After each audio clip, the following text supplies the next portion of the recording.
Hello and welcome to the No One Asked You podcast. This series I am once again joined by my wonderful co-host, That Darn Kitty. Dorkus and I are sharing our experience reading The Way of Kings for the first time. Each episode will summarize what we've read and discuss the experience along the way. This is Storming the Archives, The Way of Kings, and today we discuss Chapter 49. Chapter 49! Sorry. Perfect. Do it that way every time. Chapter 49. To Care. Bridge 4 is, once again, on chasm duty. Kaladin does not yet trust his dream, but sure enough, the eastern edge of the Shattered Plains are more open and might make for a better direction in which to flee, though there are still chasm fiends and other dangers to consider. Teft interrupts Kaladin from his thoughts to inquire if he's been feeling strange lately, though when pressed about the question, Teft backs off. Kaladin does mention his health has been remarkably well, odd even. Kaladin believes he's cursed to watch everyone he tries to help die. He brushes away the thoughts as mere superstition, not to be dwelled on. Kaladin delivers his first lesson to the bridge crew, that it's all right to care. He explains in more detail why this is important as the first lesson, but most of the crew remains confused. His second lesson to the crew is a proper spearman's stance. He runs through a demonstration with Scar, Drahi, and Moash, none of whom are able to knock Kaladin off balance. He splits the group into pairs, then tasks Teft with running them through some basic drills. Teft responds in typical soldier fashion, then appears chagrined to have revealed that part of his history to Kaladin. Kaladin then speaks with Rock, who refuses to fight as he is not a fourth son. In his culture, only fourth sons can be soldiers. He will not fight in front of Syl. Rock grabs Lopen, Dabid, and Shen. Then Kaladin tasks them with looting the bodies they find in the chasm, as the bridgemen are supposed to be doing. Rock is concerned they won't be enough to do the work for the entire bridge crew. Syl makes herself visible to Lopen and the others. She intends to help them find salvage. Rock is concerned about running into chasm fiends, but there's not much to be done about it. Kaladin lets Lopen know he fully intends to teach him how to fight, even with one arm. He also tasks Rock with mapping out the chasms. The rest of the bridge crew are making swift progress, in no small part because they are motivated and well-muscled from all of Kaladin's previous drills. These are the most well-trained recruits Kaladin has ever seen. Okay, I promised to start writing down some of my predictions, and I got a few this week. Did you get any, Kite? No, I didn't actually. Seriously, I think that it's not so much, okay, yes, I would say, okay, she's making excuses, she didn't do her homework. But it's, no, really, I don't have many predictions. I think I would just notice predictions, agree with them that you come up with. My biggest one is that, yeah, we're going to go to the center of the plains. I think my predictions have centered around current events, if you know what I'm saying. Like, oh, what is going to happen with Shalorn in the next chapter, kind of thing. That's as far as I'm thinking. That's because this kind of story I was thinking this week is very different. It's a much more slow burn thing, I think, than something like Mistborn. It's got so many different threads that making a large grand prediction is much more difficult because there's even more unknown. Yeah. In this, like, there's still so much of the world to discover, I feel. Yeah. And I'm just thinking, again, sorry, I always have to bring it up, but if I'm thinking of the way Wheel of Time worked, I wasn't sitting there thinking of predictions and things like that. I was just busy being in the world. I didn't have that. I think maybe with this format and this exercise, the way that we are reading, I'm definitely becoming more prone to theories of what's going to happen in a book. But most of the time, I think my reading style is, let me just see what happens. So anyway, tell us your theories. Sure. Predictions, yeah. So, Kaladin pilgrimage in the desert. And then this was the question that spawned this whole list in the first place, do I think it'll happen in book 1 or 2? And I I didn't even realize until this week how close to the end we were of this book. We're getting there, and thus, you know what? I'm gonna say book 2. Yeah. I think it would be quite a rush if we suddenly... yeah, I'm okay with book 2 as well. I feel like there's a lot more that's going to get in the way of us going there before the end of this book. Yeah, it's not going to go all as planned. That's what I'm just used to that. It's not going as planned. Yeah, I'm kind of feeling like their escape from the camp will be the climax of this book, is what I'm leaning toward right now. And also will not go as planned. It will happen, but I don't think it'll go as planned. Yeah. The Parshmen need music to make them Parshendi. And I don't mean like external music, some sort of internal music. So there is some sort of metaphorical music that... Yeah, or a psychic. Yeah. Mm-hmm. The Parshmen, more specifically the Parshendi, are ushering in the Everstorm. I think there could be something to that potentially. Okay, what do you mean by ushering in? So, like, do they want it? Yes. They might be working in the advancement of the Everstorm. I mean, based off of the information that we have now, if they are indeed responsible for the assassination of Gavilar, and if we are to presume that Gavilar was getting visions from... Sorry, Gavilar was getting visions from the Almighty to unite them the way Dalinar is, I think it's not unreasonable to suppose that the Parshendi are seeking to keep everyone divided, which would result in a successful Everstorm. Yeah, or successful Everstorm without any... Well, is the Everstorm the same thing as a desolation? That's kind of what I was thinking. I've been associating the two in my mind. Yeah. Syl was a radiant. Yeah. Syl was a radiant. You've spoken about that one before. Very interesting. Yeah. It would be cool. I think you mentioned this one. Kaladin will go to the light in the Shattered Plains. Yeah, that's basically the only one I've got. Yeah.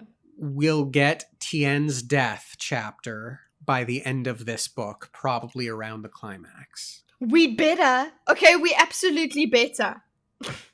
Yeah. That's a great sentence structure. Please, Brandon Sanderson, I know you need help with your sentence structure, so come along to me. Yeah. Someone will betray Kaladin. No. Who? Yeah. I don't know who. I wondered if Dunny, but then I thought, no, Dunny's gonna deny him like 3 times. Okay, I get that. They will have that. But this betrayal, that goes along with me thinking the plan does not go as planned. So maybe that's where the betrayal comes in. Gotcha. Yeah, no, I think the betrayal's going to happen in many, many books from now. I'm thinking a long-term thing here with that one in particular. The Geometry Men are recording the death rattles. Okay. This one has already been asked and answered, but Shallan has a shard blade. Wit is Hoyd. Kaladin Shallan romance, I wrote. Not set in stone here, but I could see it happening, maybe. Ugh. That's my response to that as well, yeah. Yeah, because it's just like, no. I love Kaladin so much, okay? And I do not like Shallan. And I usually, when I like someone, I want someone that I like to be with them. So... I agree. Yeah. Oh, man. They're going to have an opportunity to get together, and Shallan's going to be like, but he's a dark eye. It's gross.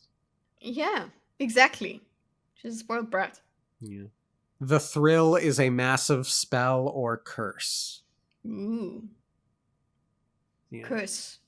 Is it like a curse that was placed upon man at the point of original sin?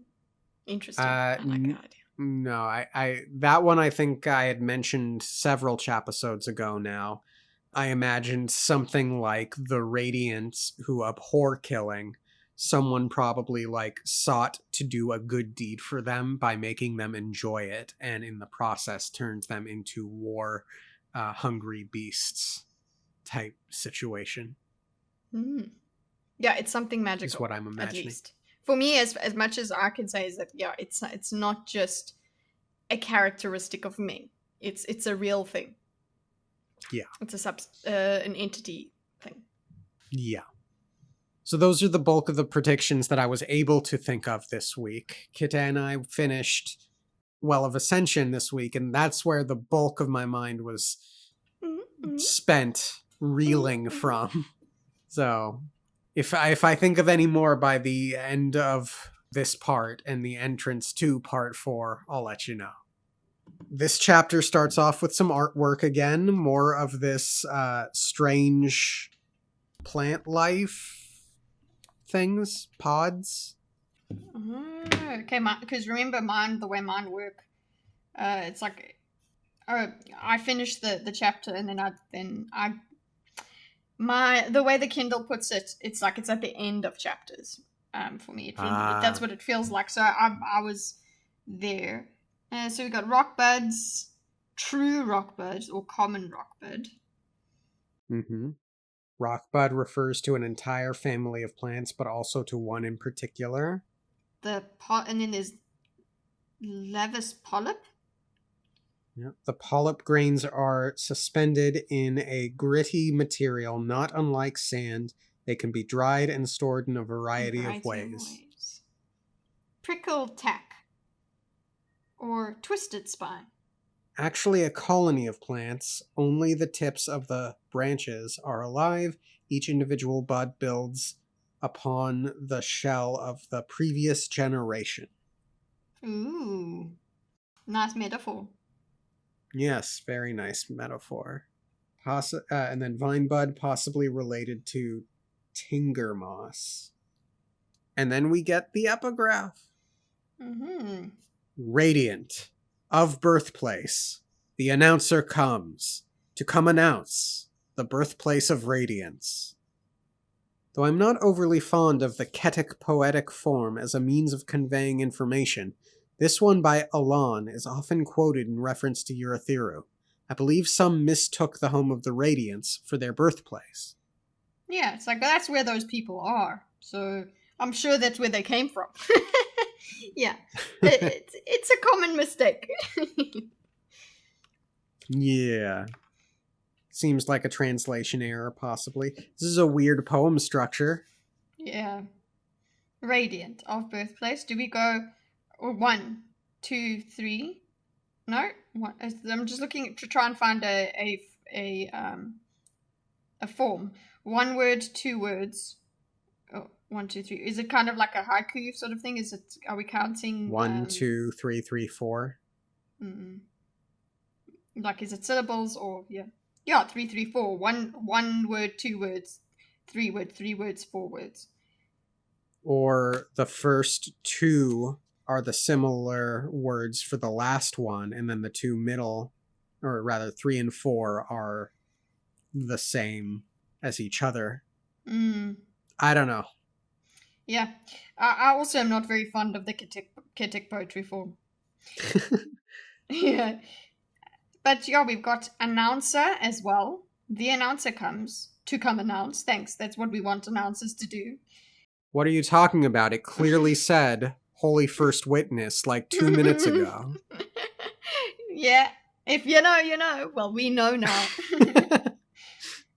The birthplace of radiance. Yeah.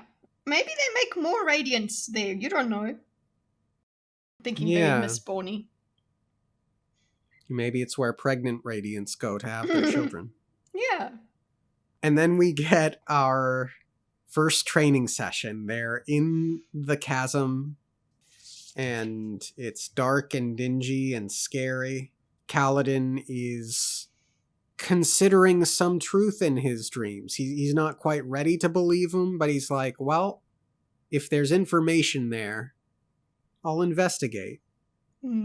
Interesting. I want him to be open to that. He can't dismiss it. It was way too vivid, and yeah, you can't just go, well, I must have eaten something funny. Yep. And he's very deep in thought.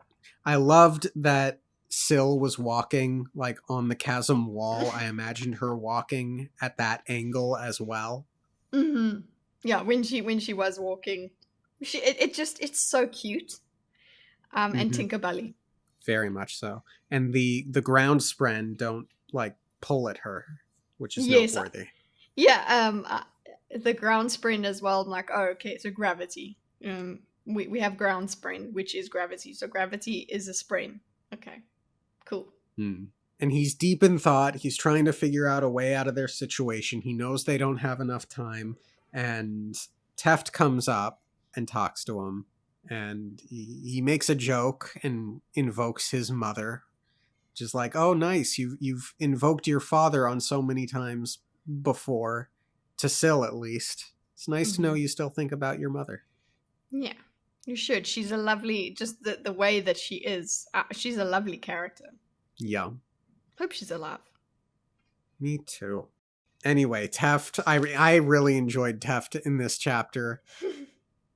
He's like poking and prodding him. Do you feel all right? You sure you don't feel like you, I don't know, have superpowers maybe? Yeah, it was a bit frustrating. I'm like, come on, just get to it. Just do it. Just tell it. But yeah, instead he's like awkward about it, essentially. Like, feeling good? Yeah, like it's funny. It can't go on for too much longer. I still need him to talk. Like, I need him to say something about it. Yeah. Like we need Kaladin to, it behooves us to have the sorcerer person know that he can sorcerer. Okay? We need that. Yeah. We need his help. Charge him up, boys. Very much so. Yeah. Yes, because that could be helpful upon their escape. So then Kaladin starts thinking about whether or not he's cursed, and we get a specific story, presumably a Dark Eyes story, although maybe not, but considering the effort Yasna has been going into learning these stories, I wanted to pay particular attention to this one. Mm-hmm.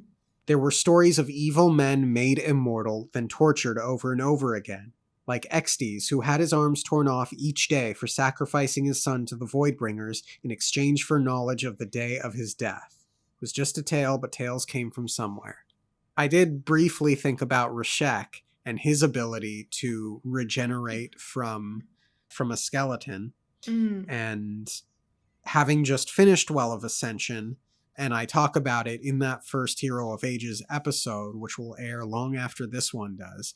I talk about my connection that I made between Ruin there and in this book, and the black smoke of the Midnight Essence, and the black smoke Vin had perceived in the cavern. Yeah, like so we've made this there's connection. Cosmere stuff here. Yeah, I've as far as I'm concerned, we've made a connection between Ruin and Voidbringers themselves. These demons, these entities. Precisely. So eventually he pushes away these thoughts that he has again about being cursed. He writes it off as superstition. But he at least is perceiving that he's strangely well. We do want him thinking about that. Eventually we hope that Teft will spill the beans, but we do want him noticing that he is a bit inhuman. Yeah. But yeah, he's perceiving it as a curse, as, well, I'm well because I need to be alive to see the suffering of everyone dying around me. And you know what? Do I blame him for that? No. I would definitely have that pattern of thinking. Yeah. And then he starts training, and he gives his first speech, and I thought it was a nice first speech. He's like, this is the part where I'm supposed to break you down so that I can build you back up, but you're all pretty broken down already, and you're ready to fight to survive. Mm-hmm. So we're going to skip that part. Thank you. I Yeah. thought it was good. Yeah, and I do like how we also get a little bit of background of his own training, like what kind of training he went through as well, and the good trainers that he had and the lessons he learned with them. So we have that, just that kind of rich background, even though we don't have it in high definition, it's still, we know that there's much experience we have not been privy to in Kaladin's training and in his time in the army. Yeah. And then he gives his first lesson, which is the lesson he's thought of fondly that he received, which is that it is okay to care. And of course, most of the bridge crew don't understand it. Some do, and yeah, but mostly no. I like that. I really do like the thing that you are fighting from a place of care. God, I got such Goku vibes, okay? because that is the whole trope with Goku. Okay, he gets beaten down and whatever, and then it's like, no, you're going after his family and you're gonna hurt his family. No, and that's when he powers up. Because he cares. That's when he gets most of his power, essentially. Like whenever he gets beaten down, it's thinking of his family and whatever. That this is my limited knowledge of Dragon Ball. I just watch what my husband watches, but I didn't watch it as a kid. But a lot of the time, the main thing that happens is because he cares, he's able to fight, and he continues to fight. So yeah, that's what I was getting from this to care thing. Obviously, it's a lot more realistic, but yeah, that I just was reminded of that he just gets powered up and fired up by caring. Yeah. So then he gets to his second lesson, which is the proper stance so as to not be pushed over, essentially. He starts off with a demonstration. He invites one person up to try to knock him over, and then he invites 3. And that was fairly textbook, I think. And but what stuck out to me about that particular exchange and interaction was he cut off the lesson right as the 3 decided to team up. And I can only imagine it's because they would have succeeded if they all teamed up. Yeah, but it's not, I don't think it's like, ego that stopped him from doing that. And we don't want to he doesn't want them to see him.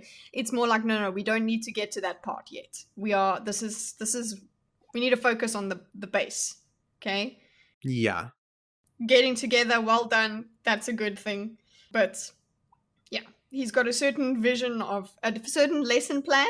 And yeah, I like that he stopped that. And it really is a good thing to see them just work on one thing over and over. Drill. That's pretty cool. Yeah. We're gonna need a montage. Like, that's what I was imagining, these montages.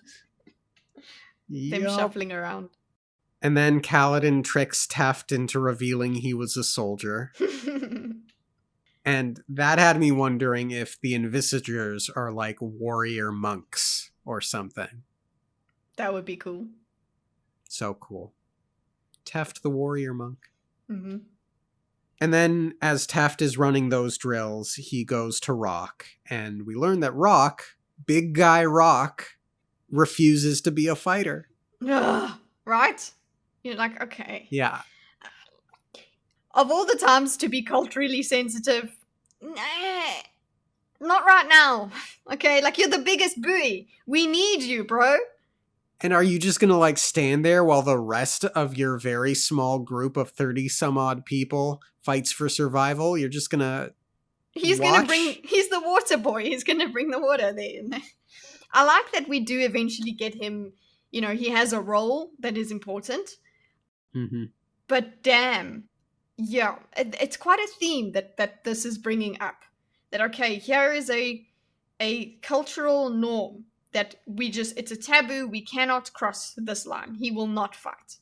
But yeah, is this going to be the new world? Like, one of the things that sort of happens in these grand epic stories is the world changes dramatically.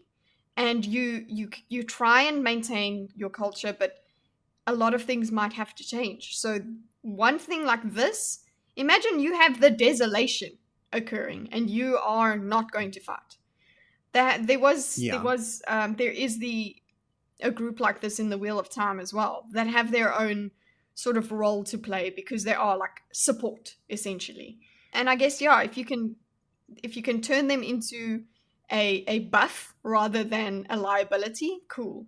But damn, it seems like a huge loss, and Kaladin expresses it as much to himself. And I like how he he changes, like he twists what he said to be like, no, I'll make the one with the one arm. I'm going to make him into a fighter, because that's actually what he was referring to. He was going to try and get Rock to be a fighter, but he's like, let's not step on those toes. So he's like, yeah, I'll make you. Yeah. But yeah, this was really the first chapter where I found myself annoyed with Rock over this. Yeah. Because it's like, gonna have to set this aside. But he's very adamant, and it's also about Syl. Like, he doesn't want to fight in front of Syl, whatever the word is. But which is it's a cute word, because I imagine him saying it like, and it's like whatever the way you say it. It's so cute. Anyway, Uli Tekanaki. Yeah, say it in Rock's voice though. Uli Tekanaki. Yeah, like, it's just cute. Anyway, and Syl doesn't care though. She doesn't seem to care either way. Yeah, no, she does not at all. She's like, okay, well, she's not even like, oh yeah, because initially when she noticed that he can see her, she was kind of flattered, and she was like, oh yeah, he knows me, he knows what I am. But yeah, she didn't bask in that. She was like, okay, whatever. Yeah. So then Rock goes and grabs Lopin, Dabbid, and Shen. And so it's there Dabbid. was a specific... What? What did I say? Dabbid's... No, I'm saying Dabbid's the one with the one arm, right? No, Lopin has one arm. It's Lopin. Dabbid is shell-shocked. Oh, okay. Oh, yes. Mm. But there was a specific line that I felt granted some character to Shen, and it was this. Shen stood beside him, hesitant, as if not certain of his place. I think that's the most personality we've gotten out of him. Yeah. Shen's the one that's gonna betray him. I decided. No. Also, see, I thought that they are going to rely on Shen to grant them safety through Parshendi territory. Mm-hmm. But Kaladin has no intention of giving Shen a spear. Ooh, hold on.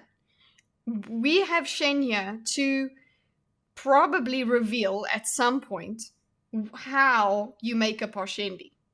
We could see him transform. Or save the Parshmen. Yeah.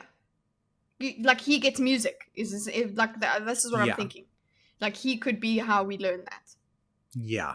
Me just looking for predictions. Right. Kaladin reveals that Syl is going to help them find stuff, and then Syl makes herself visible to Lopin. We could do this? Okay. I mean, I'm happy, but I'm like, this is a thing. Yep. I was today years old. Thank you.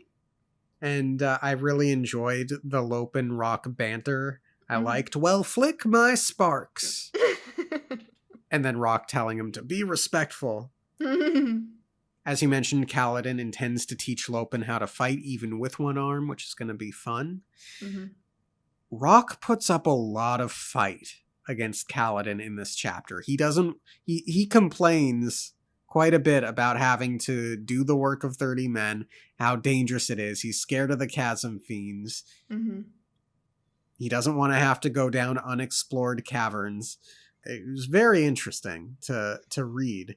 But Kaladin does task him with making a map of the place as well. He would prefer that they all leave without having to fight, which I think is fair. Yeah, a good use of your time while you're down there.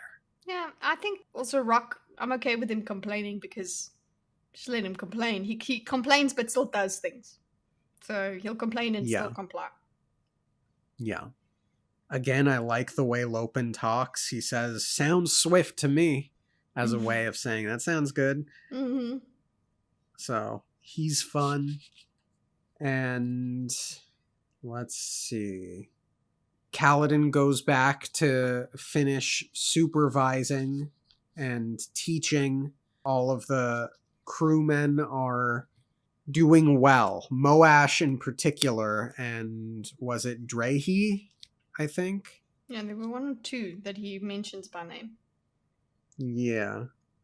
Like was it Scar? They're next level. I think it was Scar as well. Yeah.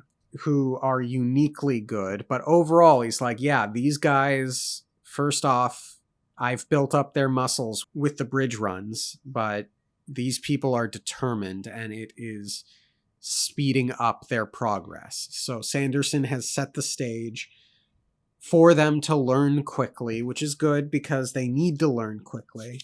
Yeah. And I really liked the last line of the chapter. By seeking to beat them down, Sadeas had prepared them to excel. Yes. We have it. We have Kaladin back on the horse, essentially, just going. It's determination. It's not this stupid foolhardy hope. Like, we're gonna make it out. It's just, no, we're doing this. We're grinding here. Let's go. Exactly. Great chapter. Good chapter. Yeah, and damn, just the I don't know. I'm seeing it. Sorry, I just want to ask. Kaladin's hair. What state is it in? Because I keep imagining him with long hair, basically like Conan the Barbarian. I did not imagine it like that. Didn't he get it cut recently? Yeah, I know, but he's hot, man. So I'm just thinking of him that way. But yeah, I would expect him to have cut hair because that's just not practical. I'll be very excited to see your Kaladin pick for the Way of Kings casting. Yeah. It basically the timeless one. You know who it is. Kaladin I can imagine. Has an Austrian accent. Yeah. Oh gosh. Anything else to say? Like the video if you like. Thank you all for tuning in. Have a great rest of your week. Subscribe to That Darn Kitta if you get a chance, because she's got a great channel. And we'll see you next time. Okay, thanks, bye. Okay, thanks, bye.